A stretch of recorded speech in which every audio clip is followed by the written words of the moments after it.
Kehidupan manusia di dunia ini sejatinya tidak akan pernah lepas dari ketergantungannya kepada orang lain.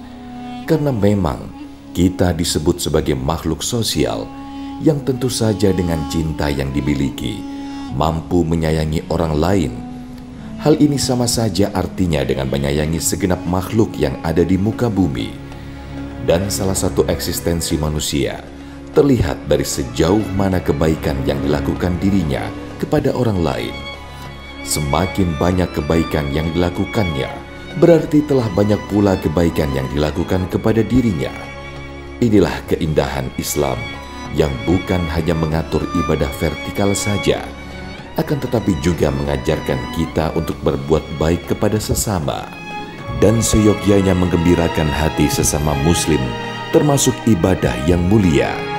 Terlebih bagi yang sedang kesusahan dan yang memerlukan bantuan, sudah selayaknya dibantu.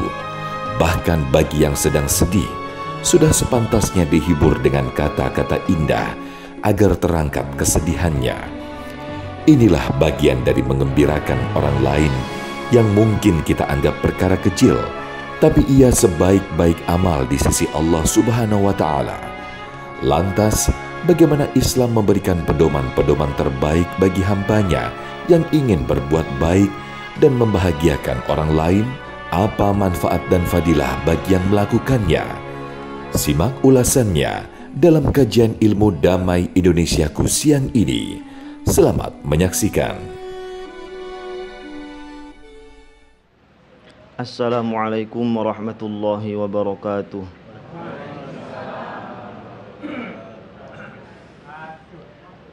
A'udzu billahi minasy syaithanir rajim.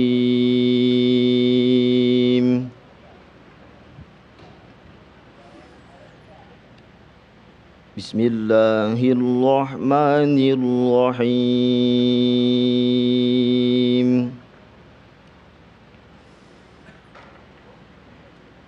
Wa'budullaha wa la tusyriku bihi syai'an wa bil walidaini ihsana wa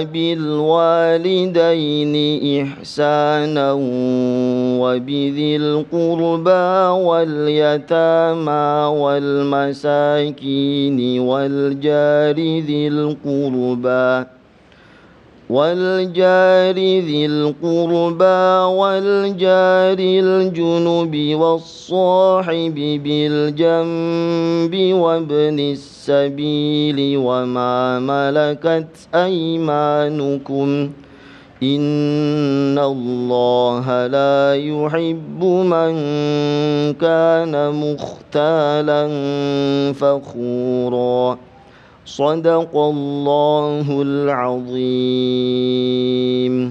Assalamualaikum warahmatullahi wabarakatuh. Assalamualaikum warahmatullahi wabarakatuh. Alhamdulillahirabbil alamin. Allahumma shalli ala sayyidina Muhammad wa ala ali sayyidina Muhammad.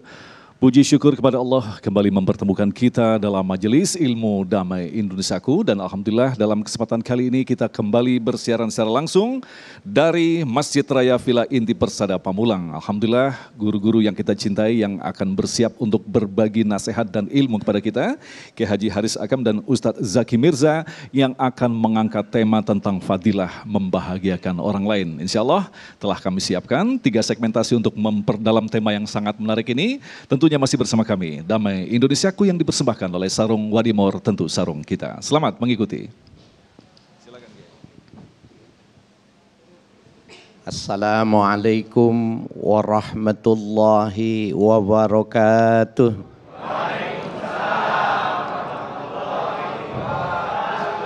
Bismillahi wahdah. Nahmaduhu hamdan yuwafi ni'amahu wa yukafi mazidah. Allahumma salli wa sallim wa barik ala nabiyina Muhammadin dzil haudi wasyafa'ah wa ala alihi wa sahbihi al-hadi bil Qur'ani was sunnah, amma ba'du.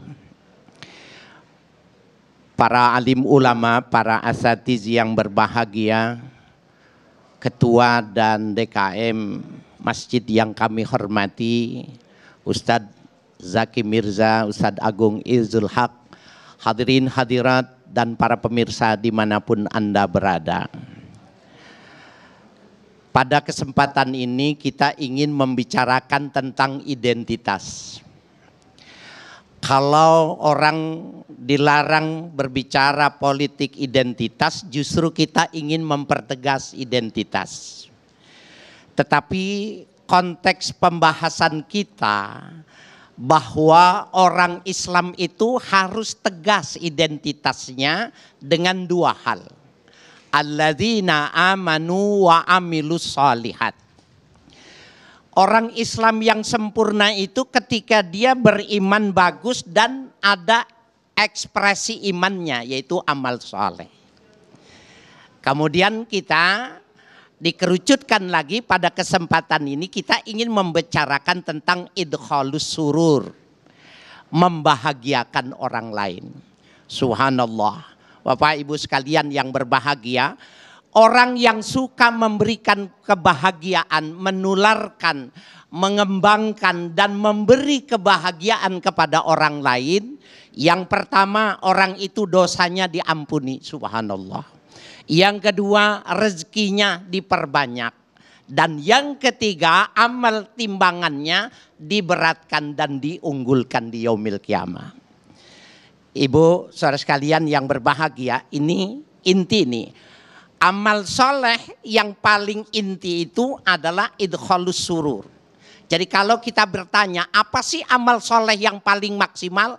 Idkhalus surur, memberikan kebahagiaan kepada orang lain. Ibu sekalian, Nabi Muhammad pernah terheran-heran dan bertanya kepada malaikat Jibril ketika ada orang yang catatan amalnya buruk. Ada orang catatannya tidak bagus, dosanya banyak, tetapi dikabarkan dosanya diampunin. Subhanallah. Ibu dosanya banyak apa dikit? Ibu mau diampunin? Idkhalus surur. Orang yang dosanya banyak di zaman Nabi ini ternyata diinformasikan dosanya itu diampuni. Maka malaikat Jibril ditanya oleh Nabi Muhammad, apa sebabnya orang ini dosanya banyak diampuni? Orang ini kalau dia keluar rumah bepergian, apalagi pergi jauh, maka pulangnya dia bawa buah tangan. Fayadla'u lahu syai'an, ya. Maka dia memberikan sesuatu kepada anak-anaknya di rumahnya. Biasa Bapak, kalau kita pergi itu kita pulang dilihat ayahnya pulang, disebut nama kita ayah, papa. Kemudian kita kasih hadiah. Subhanallah. Idkhalus surur yang sekecil ini yang kita anggap ini bagian kewajiban kita. Ya, dalam hadis dikatakan faidza farihas sabiyyu ya kafaratuha lizzunub, kafaratan lizzunub. Orang yang memberikan kebahagiaan kepada anak kecil, yang jadi kafaratnya itu kompensasinya dosanya diampuni, subhanallah. Apalagi nih ibu-ibu nih, kepada suami ibu memberikan kebahagiaan, kepada anak memberikan kebahagiaan, subhanallah. Maka ibu adalah orang yang mengekspresikan imannya secara baik dan benar. Ibu bapak saudara sekalian, saya tidak ingin mengatakan jangan pikirkan gempa, jangan kita pikirkan tsunami, jangan kita tidak memikirkan tentang lain dan lain sebagainya musibah alam ini. Bukan. Bahwa sebenarnya di rumah kita, di lingkungan kita, di masyarakat kita, di situ ada sumber pahala. Ibu suaminya kalau pulang dari mana-mana, balik bepergian, ibu dikasih hadiah enggak, Bu? Halo. Mulai sekarang ibu bilang sama suaminya nonton TV One, ya. Nanti insya Allah pulang, kalau pulang dari bepergian insya Allah bawa buah tangan, amin. Bapak ibu sekalian yang berbahagia, Sayyidah Sayyidah Fatimah, putri dari Rasulullah Sallallahu Alaihi Wasallam, ketika di akhir hayatnya Salah satu yang diminta itu adalah buah delima. Buah delima mahal apa enggak, Bu? Sedang ya Bu ya. Mahalan apa Ibu ya Bu ya. Orang yang sakit dalam keadaan luar biasa, ketika dia diberikan kesembuhan, yang diminta itu buah delima. Bu, biasanya orang kalau sakit lama sebelum meninggal itu dikasih sehat dulu. Ya, Ibu ada nggak nih yang sekarang sehat kemarin sakit? Ya, biasanya orang begitu. Kalau dia sakit lama kemudian dia bakal berujung dengan kematian, dikasih sehat dulu. Sayyidah Fatimah yang dia minta itu buah delima. Tetapi Sayyidina Ali nggak punya uang. Akhirnya pinjam sama ke tetangga. Pinjam ke tetangga, pergi ke pasar beli buah delima sesuai dengan harganya, pinjamannya pulang. Senang dia memberikan kebahagiaan kepada istrinya yang sakit. Di tengah jalan ada tukang minta-minta. Assalamualaikum. Ibu tahu kan ya kalau yang assalamualaikum gitu tuh. Ya. Orang itu bilang, barangkali wahai Ali, kau sahabat Rasul, kau menantu Rasul. Barangkali ada uang kecil atau makanan kecil, berikan kepadaku. Kata Sayyidina Ali, aku nggak punya, uang nggak punya. Cuma satu nih buah delima yang aku punya. Istriku sakit dan menginginkan ini. Tukang minta-minta itu bilang gitu, ya udah itu aja. Bapak kalau istri Bapak sakit, kemudian Bapak nggak punya uang, buah delima satu mau dikasih istri yang sakit, di tengah jalan diminta sama tukang minta-minta, Bapak kasih nggak? Ibu kalau suami ibu sakit, ibu susah payah berharap dia sehat, punggung keluarga, kemudian ibu pinjam duit beli delima, di tengah jalan diminta, ibu kasih nggak? Bagusan Kang Ecep ini berarti bagusan ibu-ibu daripada bapak. Nih tadi kalau dibilang nggak kasih juga, gua turun, pulang gua. Bapak Ibu sekalian yang berbahagia, subhanallah, pusing Ali bin Abi Thalib, ambil pisau dibelah dua, diberikan kepada orang minta-minta itu. Dilihatnya makannya begitu lahap karena berhari-hari tidak makan. Tapi dia pulang kecut, ketika dia pulang ke rumah maka diberikan apa adanya. Istrinya bilang, kenapa begini? Diceritakanlah ada orang minta-minta sehingga harus diberikannya sebesar itu. Sayyidah Aisyah mengatakan gini, Kanda kenapa kau tidak berikan semua? Insya Allah lanjutannya nanti. Saya padahal nungguin Kiai. Masya Allah, sebuah pesan yang sangat luar biasa sekali. Demikian telah ditunjukkan kepada kita kesempurnaan dinullah Islam. Dosa-dosa yang menggunung ternyata bisa terhapus dengan satu amalan di mana kita memberikan kebahagiaan pada orang lain. Nah, yang patut kita cermati adalah bentuk kebahagiaan seperti apa yang akan mendapatkan manfaat bagi kita sendiri. Insya Allah akan disampaikan oleh Ustadz Zaki Mirza selepas pesan-pesan berikut ini. Damai Indonesiaku.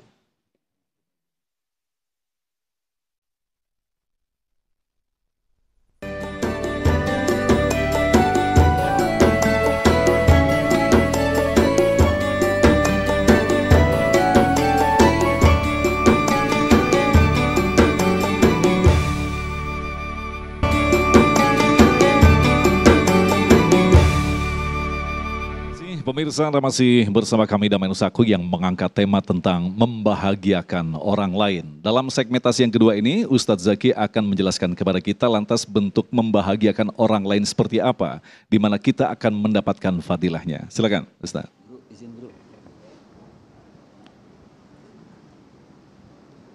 Bismillahirrahmanirrahim. Assalamualaikum warahmatullahi wabarakatuh.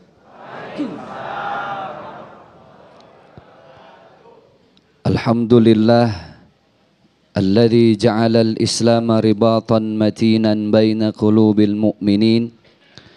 Assalatu wassalamu ala asyrafil anbiya'i wal mursalin wa ala alihi wa ashabihi ajma'in. la ilaha illa anta subhanaka inni kuntu minaz zalimin. Pemirsa Damai Indonesiaku TV One dari Sabang sampai Merauke. Ayahanda tercinta, gurunda kita, kiai kita Al-Mukarram wal Muhtaram, Kiai Haji Haris Hakam. Mata Allah tulah hayatih, kita doakan beliau sehat, Allah berkahkan hidup beliau dunia akhirat. Yang juga kita hormati bersama host kita Al-Mukarram Abang Agung Izul Haq, juga mudah-mudahan Allah sehatkan badan beliau, amin. Alhamdulillah tadi gurunda sudah membuka jalur, membuka wacana awal kalau saya tibang terusin doang. Bapak Ibu yang berbahagia, ada sebuah cerita. Saya punya teman, penghasilan bulanannya cuma 5 juta. Berapa Bu? Gede apa kecil? Gede. Ya Allah, sian ya. 5 juta. Setiap saya tanya, Masya Allah ini orang ibadahnya rajin, sedekahnya cakep. Bang, 5 juta itu biasanya abang buat pribadi ambil berapa? Saya Ustadz dari 5 juta saya cuma ambil 500 ribu. Selebihnya saya kasih buat umroh. Masya Allah. 5 juta dia cuma ambil berapa? 500 ribu, selebihnya buat umroh. Terus tiap bulan. Suatu hari saya ke rumahnya. Assalamualaikum Bang, waalaikumsalam. Ustadz Zaki, silahkan mampir. Iya, Masya Allah. Dikenalin istrinya, Ustadz kenalin ini istri saya. Oh iya Umi, ini Ustadz istri saya namanya Umroh Maisaroh. Saya kirain tadinya uang buat berangkat umroh. Kagak taunya dia megang gope, lebihnya bininya. Ini kalau laki istilahnya kopi terasi. Tahu kopi terasi? Komunitas pria takut ribut sama istri.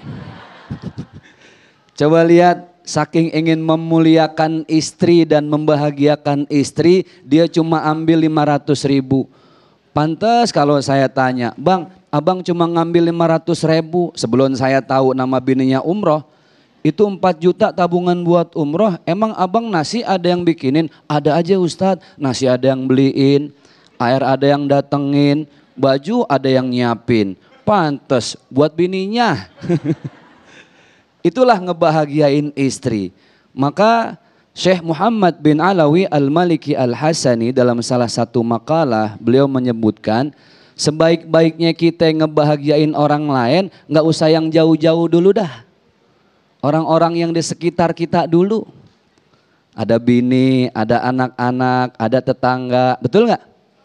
Makanya kan parameter keimanan kita itu dilihat dari apa? Dari akhlak seperti yang guru kita sampaikan tadi. Ada satu hadis dari baginda Rasulullah sallallahu alaihi wasallam, "Man kana yu'minu billahi wal yaumil akhir falyukrim jarahu." Siapa umatku yang merasa beriman, percaya pada hari kiamat, maka salah satu syaratnya adalah muliakan tetangga. Dalam hadis yang lain ada juga falyukrim dhaifahu, muliakan tamu.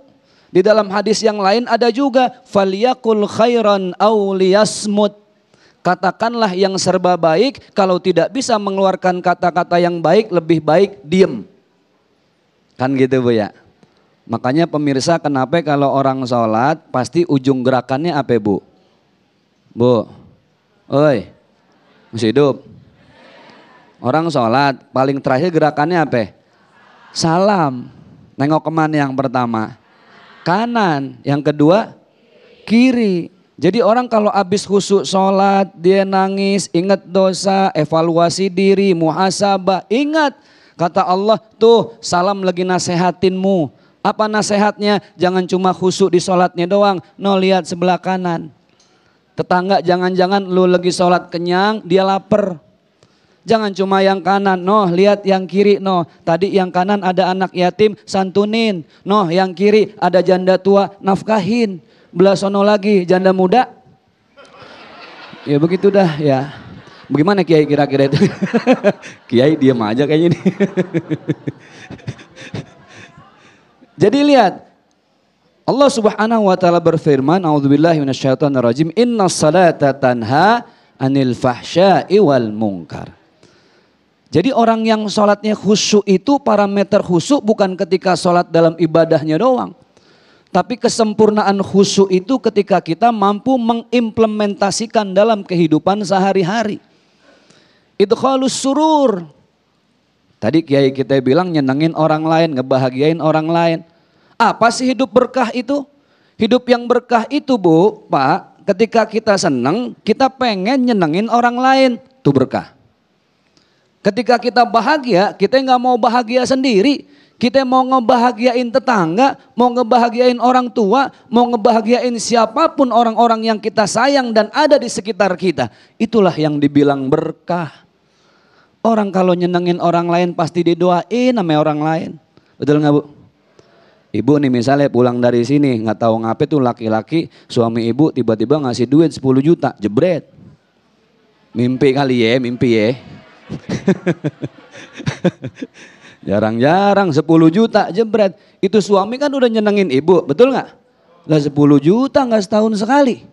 10 juta suami yang udah nyenengin ibu dengan uang 10 juta. Itu suami ibu doain apa ibu sumpahin? Doain. Belum pernah saya dengar ada bini disenengin sama lakinya, lakinya disumpahin. Ya Allah ayah makasih, mudah-mudahan ayah mati disambar mikrolet, misalnya begitu ya. Ada nggak yang begitu Bu? Nggak ada. Berarti kalau kita mau didoain orang lain, bahagiain orang lain. Rumusnya semakin banyak ngebahagiain orang lain, semakin banyak didoain orang lain. Hidup kita PR-nya cuman apa? Supaya orang banyak doain kita. Kenapa?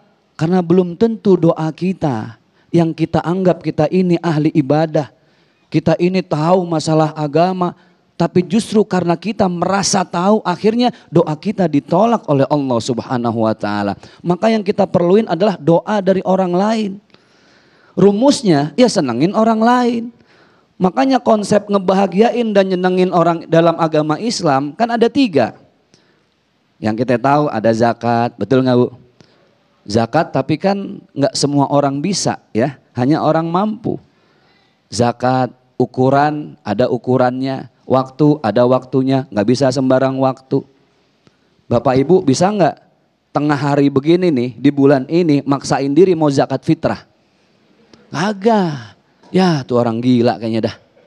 Yang kedua ada infak. Infak berbentuk ngasih karpet infak. Tapi ada yang paling luas kalau mau nyenengin dan ngebahagiain orang lain. Itu namanya sedekah. Banyak cara nyenengin orang lain. Tinggal pilih sesuai dengan kemampuan kita. Mudah-mudahan bermanfaat.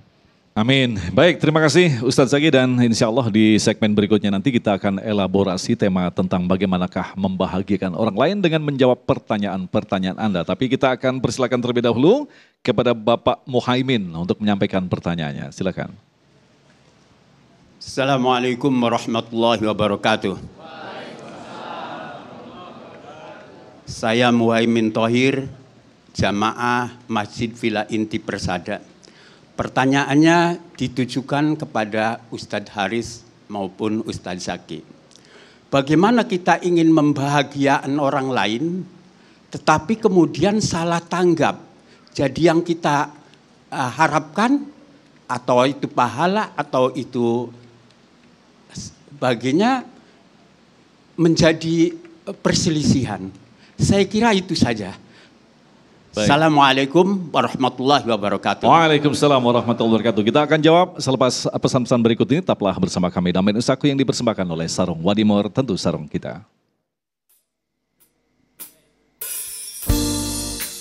Tuhan, Tuhan yang Maha Esa,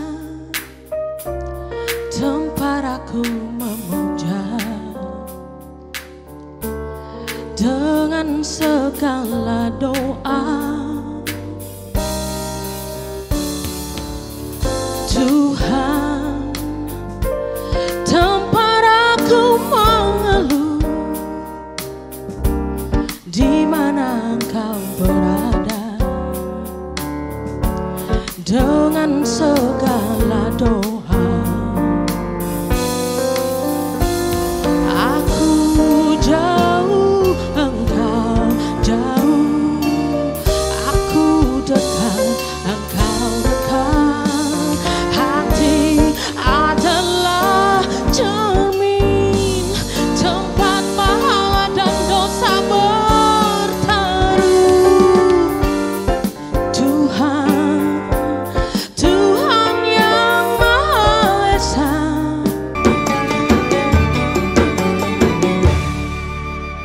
terima kasih pemirsa, Anda masih bersama kami Damin Saku dengan mengangkat tema tentang membahagiakan orang lain. Alhamdulillah, dan sekaligus terima kasih kepada para jamaah yang telah memberikan pertanyaan. Pertanyaan pertama akan dijawab oleh Kiai Haris. Saya ulangi, pertanyaan adalah bermaksud membahagiakan orang lain tetapi justru feedbacknya terjadi perselisihan. Bagaimana mungkin ini, Kiai? Iya, baik, terima kasih Bapak, Ibu, hadirin hadirat yang berbahagia. Di dalam beramal itu kuncinya kita yang melakukan. Innamal a'malu binniyat. Ibadah itu, perilaku itu, ekspresi itu tergantung kita yang melakukannya. Adapun orang yang menerima itu bonus. Jadi kalau dia terima kasih, dia jadi berbuat baik, maka menjadi bertambah-tambah. Tetapi ketika dia merasa terhina dengan pemberian kita, merasa dikecilkan dengan pemberian kita, umpamanya contoh, itu nggak penting dan tidak mengurangi pahala kita dalam catatan Tuhan. Karena kita memberikannya itu dengan ikhlas idkhalus surur. Nah, Bapak, saudara sekalian yang berbahagia, Ibu yang kami hormati, jadi wa ma alaina illal balagul mubin itu konteksnya bukan cuma ceramah. Kita tidak punya kewajiban apa-apa untuk memberikan kebahagiaan. Yang penting kita melakukan, Pak. Memang ada yang kedua yang mesti kita pahami. Pemahaman yang tekstualis kadang-kadang juga memang harus dicermati. Contohnya begini. Nabi itu mengatakan ittaqun nar walau bisyikki tamratin. Takutlah kalian dengan api neraka, maksudnya bisa selamat dari api neraka walau bisyikki tamratin, meskipun korma satu sobekan dari korma. Kemudian kita beli korma, kita kasih orang satu sobekan, ini namanya tekstualis ini. Dia bukan nerima, tapi dia liatin kita, masa ngasihnya segitu. Nabi bilang, ibu kalau masak kuahnya dibanyakin. Kaki kambingnya satu, kuahnya satu drum. Ini kalau tekstualis benar-benar dagingnya satu, kuahnya banyak. Orang yang dikasih salah paham. Oleh karena itu pemahamannya harus kontekstual. Seandainya itu masih bisa diupayakan, direkayasa, buat sehebat, sebanyak, seluas kita bisa melakukan. Jadi kuncinya di kita, bukan di orang lain yang menerimanya. Gak penting, asalkan kita sudah berbuat baik, maka kita sudah memenuhi catatannya. Nah, Bapak kalau begitu ceritanya dapat pahala dua. Pahala kedua yang Bapak terima itu dapat pahala sabar, dan dosa kesalahan Bapak sudah dikasihkan sama dia satu. Aman, Pak. Ya. Nah, Kiai, kalau kita kaitkan dengan seperti yang dijelaskan tadi, masalah konteks keikhlasan. Kita ini kan namanya manusia. Kalau tidak mendengar kata terima kasih dan pujian, tidak cukup pemberian kita, begitu, Kiai. Nah, ini kan kalau kita kaitkan dengan pahala tadi, apakah itu melukai keikhlasan kita ketika kita memberikan kebahagiaan pada orang lain?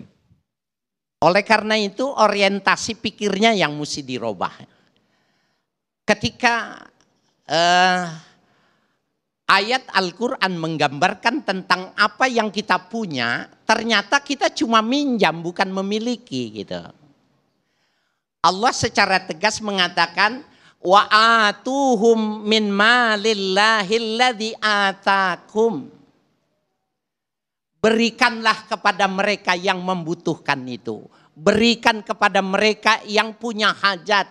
Berikan kepada mereka dari harta Tuhan yang aku berikan kepadamu. Jadi kalau kita memberikan kepada harta kita kepada Allah, itu maknanya peran kita menjadi khalifah yang menghantarkan, yang memanjangkan tangan Tuhan. Ya, Allah itu di arasnya tidak ada koneksitas dengan kita yang di alam fisik. Maka Al-Quran pun harus dengan malaikat Jibril supaya bisa ditranslate gitu, bisa dipahami. Nah, begitu juga ketika diputar ekonomi dunia ini, yang melakukan putaran itu adalah orang-orang yang taat. Orang-orang yang taat, ketika dia taat menjalankan punya Allah diberikan kepada siapa yang memilikinya, dialah yang disebut khalifah fil ardh. Subhanallah Bapak Ibu sekalian, peran ini adalah peran Tuhan yang kita jalankan.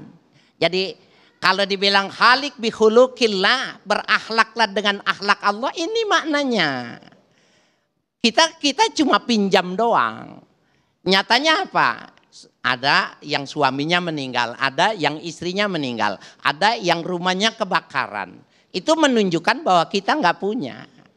Kita cuma pinjam. Sehingga Allah secara tegas mengatakan, atuhum min malillahilladzi atakum. Kasih, beri, sampaikan kepada mereka yang butuh itu harta Allah yang Allah berikan lewat tanganmu. Jadi begitu cara memahami. Luar biasa. Baik, terima kasih Kiai. Selanjutnya kami persilakan pada Ibu Intan yang akan dijawab oleh Ustadz Zaki Mirza. Silakan Bunda. Bismillahirrahmanirrahim. Assalamualaikum warahmatullahi wabarakatuh. Nama saya Intan, jamaah Masjid Raya Villa Inti Persada. Ustadz Haris dan Ustadz Zaki, saya ingin bertanya. Sekarang kan fenomena tentang apa-apa dikontenin ya Ustadz. Nah, kalau memberi itu ada niat untuk pamer, apakah itu termasuk riya? Itu saja. Assalamualaikum warahmatullahi wabarakatuh. Assalamualaikum warahmatullahi wabarakatuh. Ustadz Zaki menarik sekali sebagai seorang konten kreator juga nih ya. Ini antara nanya sama nyindir.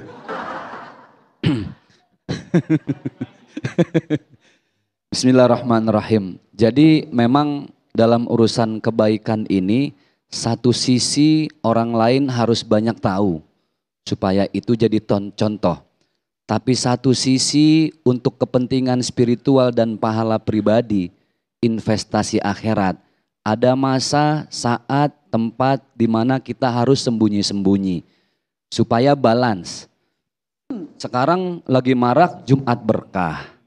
Lagi marak namanya nasi Jumat, sijum, nasi Jumat. Ini biasanya emak-emak semua nih. Emak-emak rempong itu kalau udah hari Jumat dari Kemis sore udah ribet banget. Karena besok mau bagi-bagiin. Banyak yang nanya, Ustadz bagaimana ini hukumnya? Diposting. Di dalam surat Al-Baqarah di salah satu ayatnya Allah Subhanahu wa taala menyampaikan, jika hamba-hambaku bersedekah secara terang-terangan itu baik. Secara sembunyi-sembunyi itu lebih baik. Ini antara baik dan lebih baik. Jadi tidak ada yang buruk. Tapi kelebihan sedekah yang terang-terangan itu adalah ketika ibu bersedekah, posting di sosmed. Ada orang yang tertarik juga ingin ikut sedekah. Maka ketika orang lain sedekah, ibu yang tadi pertama mencontohkan kebagian pahalanya. Itu namanya multi level marketingnya Allah. Itu unlimited tuh Bu. Kalau MLM manusia kan cuma 2 kaki, 4 kaki, ini tidak berbatas. Jadi semakin banyak yang ikut jejak kebaikan ibu, ibu kebagian lagi. Ini yang repot emak-emak kadang, yang diposting bukan kegiatan berkahnya. Itu jari yang cincin gak absen dia tunjukin. Alhamdulillah hari Jumat berkah loh, katanya gini kan. Itu yang malah jadi ria gitu. Di hari Jumat kita berbagi berkah, silahkan. Tapi ada satu waktu supaya jadi balancing, supaya imbang, kita sendiri, nggak ada orang lain yang tahu, kita masuk ke gang, kita bawa nasi, bawa uang, kita kasih, nggak perlu ada postingan. Cukup CCTV-nya Allah yang tahu. Apa CCTV Allah yang ada di tubuh kita? Jantung yang berdetak, nadi yang berdenyut, kan itu CCTV Allah. Hidup ini sebenarnya kalau dipikir-pikir simpel banget. Tentunya kita kan pengen disayang sama orang-orang yang kita sayang, betul nggak Bu? Ibu kan pengen disayang sama suami, iya kan? Curi perhatian suami. Jangan suami baru pulang kerja udah minta emas. Udah minta uang, maaf yang kesinggung ya. Emang saya nyindir. Dipuji dulu. Allah itu dipuji sama seperti suami, dipuji suami, diurut dulu, diminum, dikasih teh hangat, baru setelah itu ada permintaan, nggak perlu minta, suami ngasih. Allah sama, Kalau kita ingin disayang Allah, caranya adalah sayangi orang-orang di sekitar kita. Itu yang disampaikan oleh baginda Rasulullah SAW. Wa qala Nabi, irhamu man fil ardi, yarhamukum man fis sama. Sayangilah siapapun orang yang ada di atas muka bumi ini. Bahkan bukan cuma manusia. Siapapun, bahkan binatang, makhluk hidup yang lainnya, bahkan pohon-pohonan.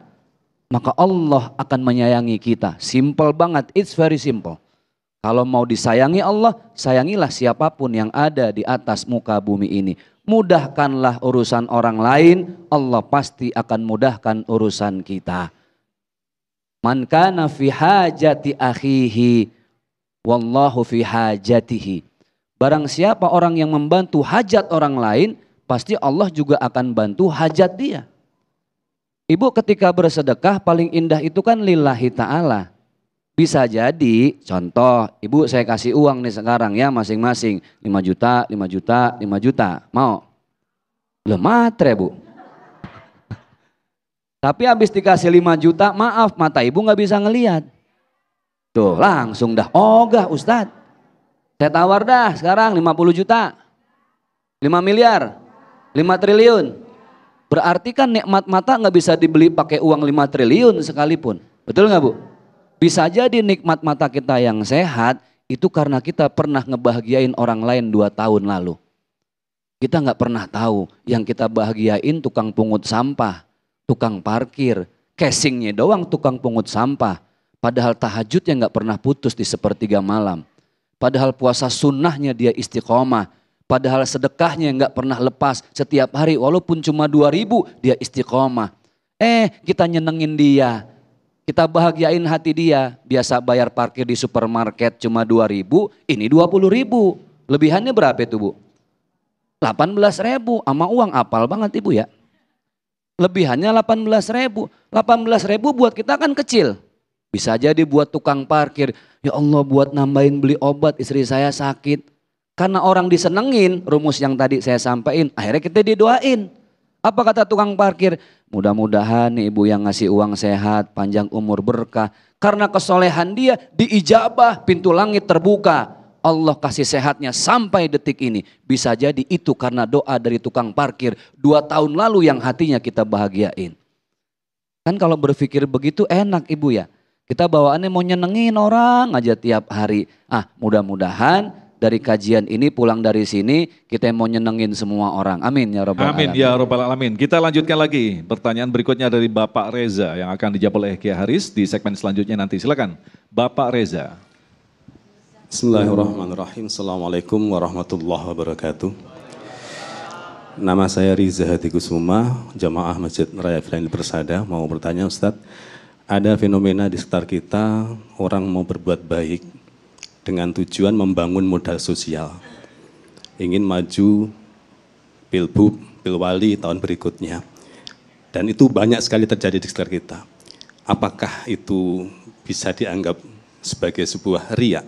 Baik. Atau memang harus begitu caranya? Baik. Terima kasih. Assalamualaikum warahmatullahi Assalamualaikum wabarakatuh. warahmatullahi wabarakatuh. Ini pertanyaan yang sensitif banget ini kayaknya.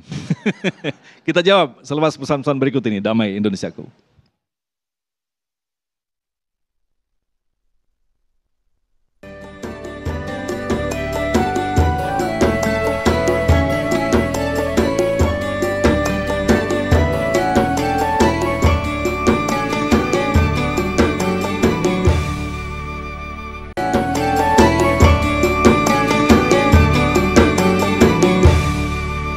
Terima kasih pemirsa, kita akan lanjutkan lagi untuk menjawab pertanyaan-pertanyaan yang telah kami seleksi. Pertanyaan selanjutnya dari Bapak Reza, kita ulangi lagi. Ini pertanyaan menarik Kiai, berkaitan dengan berbuat baik, membahagiakan orang lain tetapi dalam rangka pencitraan diri Kiai. Baik, terima kasih Bapak. Ini mestinya pertanyaannya 2024 ini Pak. Saya sudah kasih tahu Kang Ecep supaya ini dimasukkan di ILC nanti pertanyaan ini. Bapak Ibu sekalian yang berbahagia, saya ingin menyebutkan supaya ada takkid dalam hati kita apa yang disampaikan oleh Ustadz Zaki. Allah secara tegas mengatakan intu bedu sadaqati fani immahi. Kalau kau terbuka di dalam memberikan sesuatu kepada siapapun terbuka, terlihat, ada ya di syuting dan lain sebagainya, fa ni'immahi, itu bagus. Wa in tukhfuha wa tu'tuhal fuqara wa huwa khairul lakum. Tapi kalau kau sembunyikan, kau kemas sehingga tidak terlihat orang, sehingga tangan kanan memberi, tangan kiri tidak mengetahuinya, huwa khairul lakum. Itu lebih bagus. Nah, Bapak Ibu sekalian yang berbahagia, lalu ini mengamalkannya gimana? Para mufassir mengatakan begini, kalau yang dikeluarkannya itu zakat, maka dia kaya nih, di Villa Persada sini dia paling kaya. Dia lebih bagus kalau mengeluarkan zakat itu diberitahukan, mengeluarkan zakat. Agar supaya dia tidak terfitnah, tidak bayar zakat. Tapi kalau dia memberikannya sodakoh, yang bagus secara sembunyi-sembunyi. Apalagi kalau suaranya cuma dapat 2, digulung lagi, diambil lagi. Ada nggak yang kayak gitu, Bu? Orang sini bukan? Bukan orang sini, cuma katanya pindahan dari sini. Nah, jadi Bapak Ibu sekalian yang berbahagia, ini menjadi penting ya Pak Riza. Itu dia tidak menjadi ria kalau memang dia niatnya ingin mengajak orang. Niatnya memberitahukan kepada orang. Ketika dia kalah, maka dia tetap mendapatkan pahala di akhirat. Itu tetap terpelihara. Nah, Kiai, kalau kita kaitkan ketika memang unik agama Islam itu dengan aturan-aturan yang luar biasa. Di lain sisi kita diharuskan untuk menyembunyikan amalan-amalan kita. Tapi di lain sisi ada ayat yang menjelaskan wa amma bi ni'mati rabbika fahadits. Lantas bagaimana bisa mengkaitkan dua hal ini, Kiai? Iya. Bapak Ibu sekalian yang berbahagia, ada konteks tahaddus bi ni'matillah. Itu adalah sebuah proteksi diri supaya tidak jatuh di ria. Ketika dia mengatakan, ketika dia tahu bahwa yang dia punya itu pinjaman dari Allah, maka ketika dia naik jabatannya bertambah, ya investasinya berjumlah, rumah dan kendaraannya, dia mengatakan tahaddus bi ni'matillah, saya alhamdulillah sudah nambah ini. Maka dengan dia mengatakan itu, maka dia tidak bisa sombong karena dia sudah mengatakan ini adalah karunia Allah. Bahkan dia tulis rumahnya haza min fadli rabbi. Rumahnya ya mobilnya ditulis haza min fadli rabbi. Semuanya disebutkan sampai istrinya ditulis juga haza min fadli rabbi. Maka dia tidak akan bangga karena semua cuma titipan dari Allah Subhanahu wa taala dan itu efektif. Cara itu pandang itu bagus untuk proteksi supaya tidak jatuh ria. Perkara orang salah mempersepsi itu bukan urusan kita, Kiai ya. Baik, Kiai. Selanjutnya kita persilakan kepada Ibu Enda yang akan dijawab oleh Ustadz Zaki. Bismillahirrahmanirrahim. Assalamualaikum warahmatullahi wabarakatuh. Masya Allah tentang kebahagiaan, bagaimana membahagiakan orang lain yang telah dipaparkan kedua Ustadz kita. Tapi ternyata ada juga yang mengikis konsep Islam itu ya Ustadz ya. Saya pernah membaca buku tentang judulnya itu adalah Sayangilah Dirimu, Berhentilah Menyenangkan Orang Lain, karangan Sabrina Ara. Nah ini kan dan itu bukunya laku Ustadz. Jadi saya ingin bertanya kepada Ustadz bagaimana kita mengantisipasi konsep-konsep Islam yang baik itu kemudian dihantam dengan berbagai konsep yang sangat seperti ini gitu Ustadz. Itu aja dari saya, terima kasih. Baik, ini Ustadz Zaki harus baca bukunya dulu biar tidak salah memahami kayaknya. Iya, boleh. Unik sekali nih. Di Kuitang ada nggak tuh ya? Tapi isinya itu Ustadz bagaimana kekecewaan orang yang telah membahagiakan orang lain. Oke. Itu isinya. Baik, bismillahirrahmanirrahim. Tadi guru kita sudah menyampaikan, membahagiakan orang lain itu harus berlandaskan pada nilai-nilai ikhlas. Makanya ikhlas ini kita kenal dengan kalimat lillahi ta'ala. Makanya kenapa kita tidak sadar di setiap sholat bahkan kita sedang mengasah niat kita tuh. Usolli fardhu subhi raq'ataini mustaqbilal kiblati adaan makmuman, kalau jadi imam lillahi ta'ala. Sholat zuhur lillahi ta'ala, asar lillahi ta'ala. Bahkan di iftitah kita baca apa? Inna salati wa nusuki wa mahyaya wa mamati lillahi rabbil ikhlas. Kita lihat di dalam juz ke-30 ada beberapa surat dinamakan surat itu dan diulang dalam ayatnya. Nama suratnya An-Nas. Ayatnya Qul a'udzu birabbin nas. Nama suratnya Al-Lahab. Tabbat yada abi lahabiw watab. Nama suratnya At-Takatsur. Orang kita sering bilang nama suratnya Al-Hakumut. Karena awalnya Al-Hakumut Takatsur. Kayak Al-Lahab baca surat apa? Surat Tabat gitu kan. Nah tapi lihat dalam surat Al-Ikhlas, apa ada kalimat ikhlas? Qul huwallahu ahad, Allahus samad, lam yalid walam yulad, walam yakul lahu kufuwan. Ada kalimat ikhlas?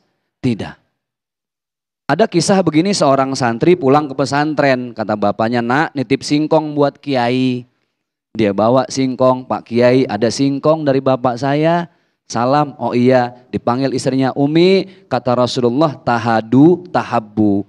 Salinglah memberikan hadiah akan timbul cinta dan kasih sayang. Umi coba lihat di dapur ada apa? Oh ada kambing, Abi lagi diikat.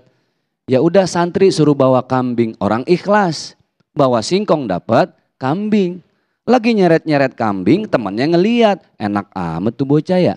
Bawa singkong dapat kambing. Besok Kiai gue bawain duren 3. Kalau singkong dapat kambing, duren 3 dapatnya sapi. Dibawa tuh duren 3, Pak Kiai ada duren Pak Kiai, ya Allah. Dipanggil uminya, Umi coba lihat di dapur ada apa Umi, kita kasih hadiah sama yang bawa duren. Uminya ke dapur, kata Umi ada singkong Abi. Ya udah kasih dah tuh singkong, dibawa singkong. Lihat antara orang ikhlas dengan yang tidak ikhlas. Orang yang ikhlas Allah tahu mana yang ikhlas. Tapi orang yang tidak ikhlas pasti akan kecewa. Jadi semua itu seperti yang beliau sampaikan. Ada respon, ada stimulasi. Orang itu kan memberikan stimulasi. Kita memberikan respon. Ada orang yang iri, ada orang yang dengki. Respon kita hanya satu, lillahi ta'ala. Nggak usah dengar apa kata orang. Karena orang yang ikhlas itu mau dinyinyirin, dimaki, dihina, dibully. Kan yang dia cari bukan perhatian manusia, tapi perhatian siapa? Perhatian Allah. Ikhlas, satu kalimat dengan kalimat khalas. Orang Arab tuh kalau udah nerima segala sesuatu dia bilang apa? Khalas, ana mutsyakir, syukran, terima kasih. Nah biasanya orang Arab kalau udah bilang syukran, mutsyakir, khalas, benar-benar cukup. Tangan kanan udah nerima, kiri udah nerima, udah tuh dia bilang syukran. Lah orang kita kanan nerima, kiri nerima, kalau kaki masih bisa nanggep pakai kaki itu dia. Makanya orang yang ikhlas itu dia bersyukur dengan apa yang sudah Allah titipkan. Dan ini perlu belajar Ibu. Kan ikhlas itu bukan kita terima rapih. Kalau istilah parsel, ikhlas itu adalah proses dari awal. Kita yang nanam pohon bambunya, kita yang nanam biji apelnya, jeruknya, semuanya udah tumbuh, bambu udah numbuh, baru kita bikin keranjangnya, apelnya kita petik. Itulah ikhlas. Tidak langsung jadi, tapi ada prosesnya. Nah berproses itulah yang Allah lihat. Maka ikhlas tidak bisa dikatakan, oh orang kalau lagi ikhlas Masya Allah ya, kelihatan ya dari wajahnya senyum-senyum. Ikhlas tidak bisa diukur dari senyum. Jangan-jangan orang yang ikhlas betul-betul tipis. Kita sangat dekat dengan nilai keikhlasan setiap hari, tapi kita nggak sadar apa? Kita nggak sadar kalau kita ada di tahap ikhlas saat kapan? Maaf, saat kita buang hajat pagi-pagi. Ikhlas banget, betul nggak Bu? Ibu yang tadi pagi buang hajat ada yang nggak redo? Ada yang nggak ikhlas? Enggak kan? Kulepas engkau dengan bismillah. Tak akan kucari lagi engkau lari kemana. Kan gitu Bu? Itulah ikhlas. Biarkan saja Allah menjadi tujuan kita. Ma fi qalbi ghairullah. Di hati tidak boleh ada siapapun kecuali Allah. Baik, terima kasih Ustaz Zaki. Selanjutnya kami persilakan pada Bapak Jamin.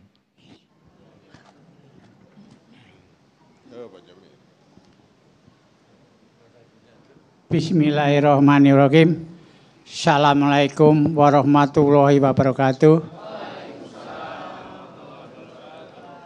Perkenalkan saya namanya Jamin, Pak Ustadz. Tapi tidak menjamin, mohon maaf. Gak ikhlas ini Pak Jamin. pertanyaan saya keduanya Pak Ustadz hanya satu. Bagaimana kita mau memberikan namun orang yang kita berikan sudah tiada. Terima kasih. Assalamualaikum warahmatullahi wabarakatuh. Salam, ini pertanyaan menarik sekali. Kita akan jawab selepas pesan-pesan berikut ini. Tetaplah bersama kami, Damai Indonesiaku. Oh Tuhan, mohon ampun atas dosa dan dosa selama ini. Aku tak menjalankan perintah-Mu, tak penuhi kewajibanku, tenggelam melupakan-Mu.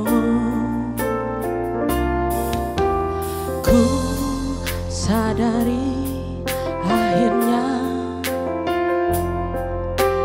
Kau tiada duanya,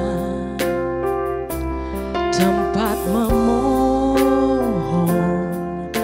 beraneka pinta, tempat berlindung dari segala mara bahaya. Oh Tuhan, mohon ampun atas dosa dan dosa selama ini. Aku tak menjalankan perintah-Mu, tak penuhi kewajibanku, tenggelam melupakan diri-Mu. Oh Tuhan.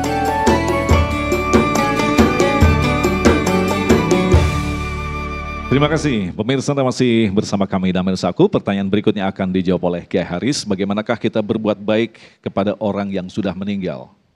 Subhanallah, saya terima kasih karena Bapak Ibu saya juga sudah meninggal. Bapak saudara sekalian, kalau orang biasanya ditinggal oleh sang kekasih, dia baru terasa. Dulu kenapa saya tidak berbakti? Dulu kenapa saya tidak begitu? Kenapa saya tidak maksimal? Yang kedua, kenapa dulu saya bikin nangis? Kenapa dulu saya menyakitkan? Dan lain sebagainya. Itu ternyata pertanyaan Bapak ini di zaman sahabat Nabi ketika Rasul sudah tidak ada pun ditanyakan, Pak. Bisa nggak kita membayar utang, kekurangan kita, atau kita mau membahagiakan tapi orang sudah meninggal? Pertanyaan itu disampaikan kepada sahabat Abu Hurairah. Naam bisalasati asya. Bisa, Pak. Dengan 3 hal. Yang pertama, ayassilar rahim bi asdaqahihima wa qarabatihima. Kita yang mau berbuat baik kepada orang tua kita yang sudah meninggal, kita menyambung silaturahim, kerabat dan sahabatnya. Dulu kita, mama kita, ibu kita kalau punya duit ada yang dia tempat memberi itu. Teruskan tuh, Pak. Ketika kita menyampaikan, kita teruskan yang dulu dikerjakan oleh ibu bapak kita, di alam barzah senang dia, Pak. Dia bangga kalau saja 1 menit dihidupkan di hadapan Bapak. Cuma mencium pipi Bapak dan dia mengatakan, saya terima kasih. Kau masih ingat aku, nak. Jangan nangis, Bu. Saya jadi kebawa nih. Ya, itu yang pertama.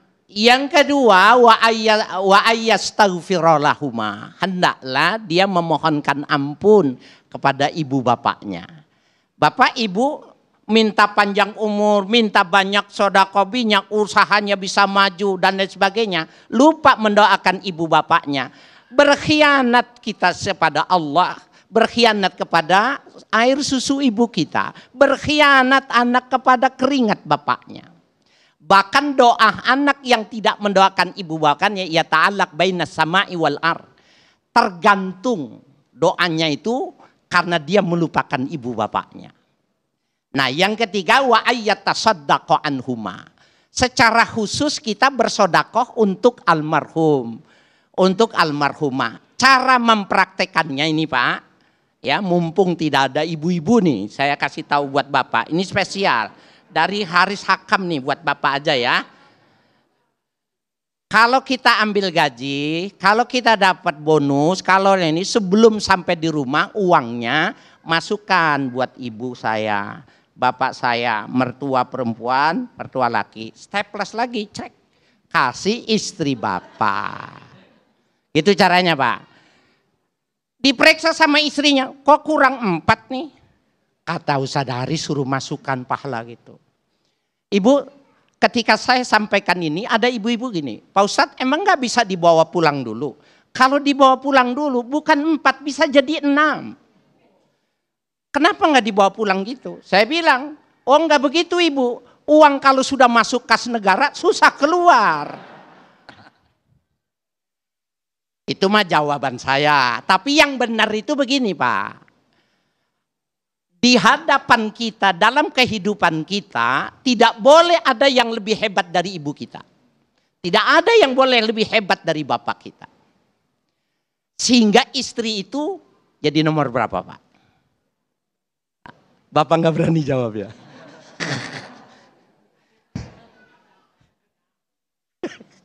Nah oleh karena itu Bapak Ibu sekalian yang berbahagia, bahkan kan yang kisah menarik nih ya, sahabat dari Ustadz Zaki, sahabat Uje ya, sering dengar itu, dulu pengisi damai juga Uje. Ketika Nabi Muhammad wafat, orang sibuk menangis, orang sibuk siapa yang jadi khalifah, orang sibuk bagaimana kehidupan, bagaimana kalau terjadi perang. Sahabat Abu Bakar bertanya kepada putrinya, jam segini biasa yang dilakukan oleh suamimu apa? Dia biasanya minta dibuatkan susu buat bubur harithah dan dibawanya ke pasar dan disuapinya nenek tua yang setiap hari menghina dirinya. Buatkan itu. Karena ini biasa dikerjakan oleh kekasihku Muhammad. Dibuatkan itu. Maka dicari mana orang yang hitam yang jelek yang setiap kali ngomong Muhammad orang gila, Muhammad jangan diikuti dan lain sebagainya. Disuapi orang itu. Kata yang disuapi, kau kasar menyuapinya. Yang biasa menyuapi ke aku tuh lembut. Yang biasa menyuapimu sudah meninggal. Siapa dia? Dialah yang setiap hari kau cacat namanya. Muhammad. Iya, dia Muhammad.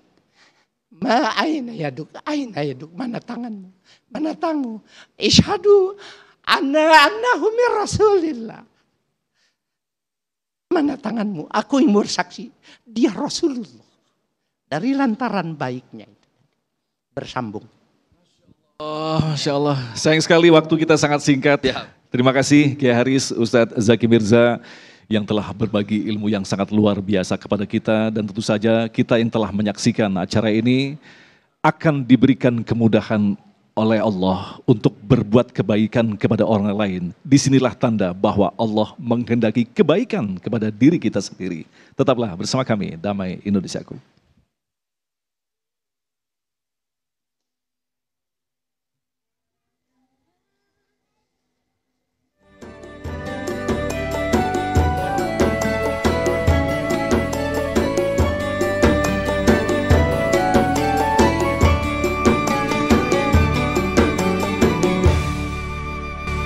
Demikian pemirsa yang dirahmati Allah, Damai Indonesia untuk hari ini insya Allah akan memberikan manfaat bagi kita. Dan jangan lewatkan besok di Ahad 25 Desember kami akan hadirkan Ustadz Fahmi Salim dan Ustadz Said Kutub. Akhirnya saya Agung Izul Haq dan kerabat kerja yang bertugas serta pendukung acara ini Sarung Wadimor. Tentu Sarung kita mengucapkan terima kasih atas perhatian Anda. Assalamualaikum warahmatullahi wabarakatuh. Bismillahirrahmanirrahim. Alhamdulillahi Rabbil Alamin. Allahumma salli ala nabina Muhammadin wa alihi wa sahbihi ajma'in. Allahumma ja'alna minal ladzina yastami'una al-qawla fayattabi'una ahsanah.